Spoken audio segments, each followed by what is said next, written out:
The coronavirus pandemic is sparking an alarming rise in child labor in many countries where schools remain closed, especially in India, where millions of people are on the brink of poverty as the economy continues to suffer. Many desperate families are pushing their kids into the workforce in order to survive daily life. Analysts and humanitarian officials fear the pandemic will trigger major setbacks when it comes to fighting child labor and exploitation. Since this pandemic was affecting the entire world directly or indirectly, we thought that it would emerge as an equalizer in the society. People will feel more responsible for each other. But contrary to it, it has exposed and exacerbated the inequalities and injustices which were already going on in the society. And unfortunately, children who belong to marginalized sections of society are going to suffer the most. They are already suffering, but in the post-COVID-19 period, the threat is much more serious.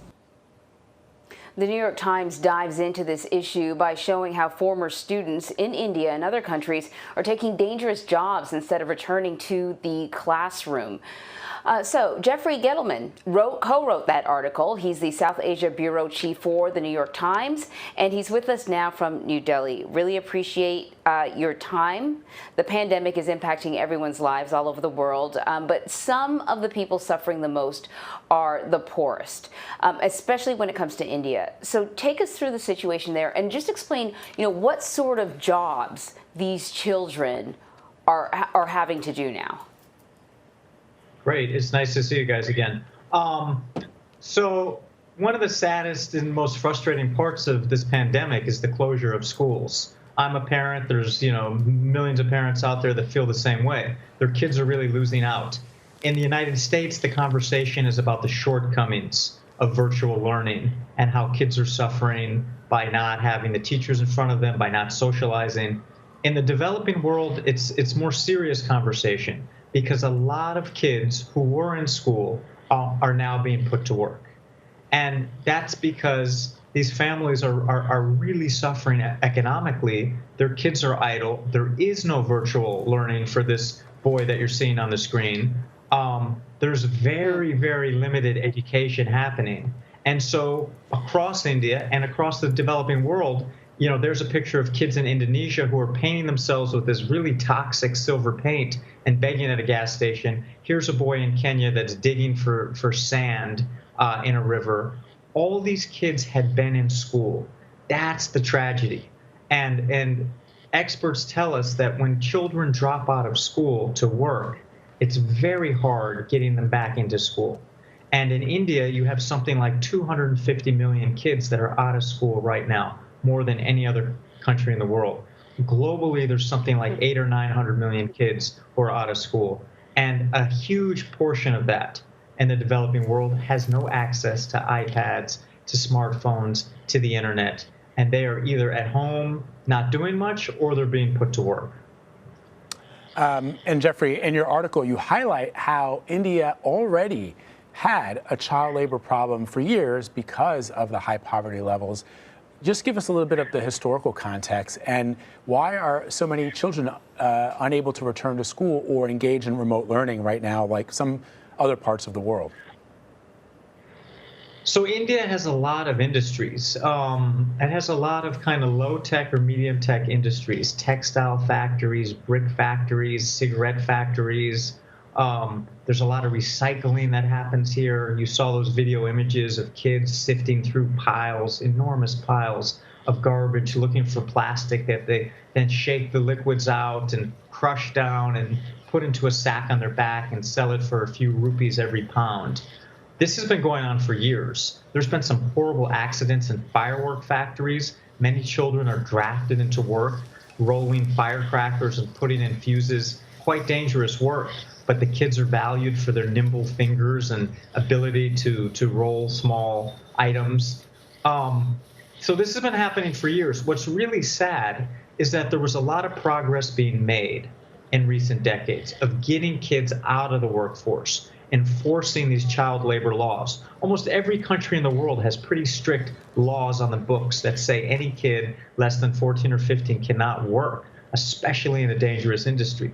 And so over the years, there was more and more enforcement. There were these huge drives to enroll kids in school. I had lived in Kenya before working in India, and Kenya had made enormous progress in getting kids all across the country from every income level into school, which is a wonderful thing. It's what the bedrock of economic prosperity is built on, creating an educated workforce. But once this pandemic shut down schools, in the developing world, there was no alternative. These children that I was spending time with, they do not have smartphones. They do not have iPads. They do not have computers at home. Their parents may have one small, old-fashioned Nokia-type mobile phone that you can't learn on, and that's it. And a lot of these schools in India don't even have an online component. They're government schools. They're places like this picture that are pretty bare bones anyway, and these kids are left with nothing to do. And the parents see that and they say, hey, why don't you come to work with me? Or why don't you find, some work that you can help earn some income for the family? But what's doubly tragic is a lot of these kids are making nothing, something like 7 cents an hour, 10 cents an hour to do hard, dangerous, backbreaking work on the streets that kids should not be doing. And it's bringing in just a trickle of income. But that means a lot to some families. And so there's real resistance to have them just hang out. The parents want them to work. You sort of touched on something that I wanted you to elaborate on, because, clearly for many of these kids, their parents understand the value of an education, right? They were willing to make the sacrifices to make sure their kids could go to school, could get the books that they needed, and forego whatever income they could have possibly gotten. So sending them to work or saying, come along with me, and I understand, childcare is probably, I feel like, first world problems, we talk about childcare and stuff here, that's, there aren't childcare options. But I'm wondering if you talk to the parents and, how they felt about the decision to get the kids to work, whether or not it was heartbreaking for them or disappointing. Are they worried about their education moving forward? When this pandemic stops, is there intention to send them back to school, or is there a concern that some of these kids will never return to school? That's it. I mean, we heard all different kinds of reactions. We heard some parents that were really ashamed to have their kids working, but they said that if they're not in school, it just makes sense. And some of these kids were collecting trash. The parents, said, I never wanted my child to do this. I've been doing this. I had hoped that they would have a brighter future. And it just pains me that they're out there on the streets doing this kind of dirty, humiliating, low-skilled work. Other parents, it's hard for them to really value education. A lot of these kids that you're looking at, their parents don't have an education. Many parents we spoke to never went to school, or they dropped out in the first or second grade. They don't really, it's hard for them to appreciate what education does for you.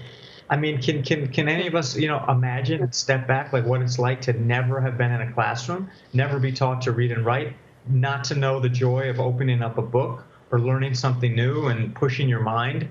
A lot of these people just never had that opportunity. And so they see their kids as just kind of, getting by. And there's also the reality that India is shedding jobs. I mean, there was something like 100 million jobs that were lost in the early days of the pandemic. Tens of millions of people are out of work. So everybody's in survival mode in a place like this. And that's where the kids are just, nobody's really listening to them, what they want. They don't want to work. Every kid we talked to said, I hate this. But they don't have any power.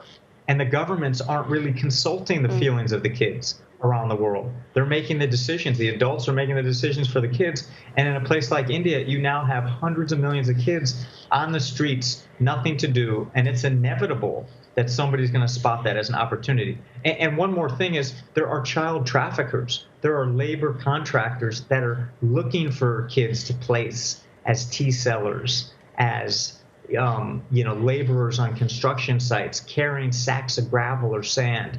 There are people that are preying upon this population of out-of-school kids. And that's like, I mean, it's criminal. It's really angering.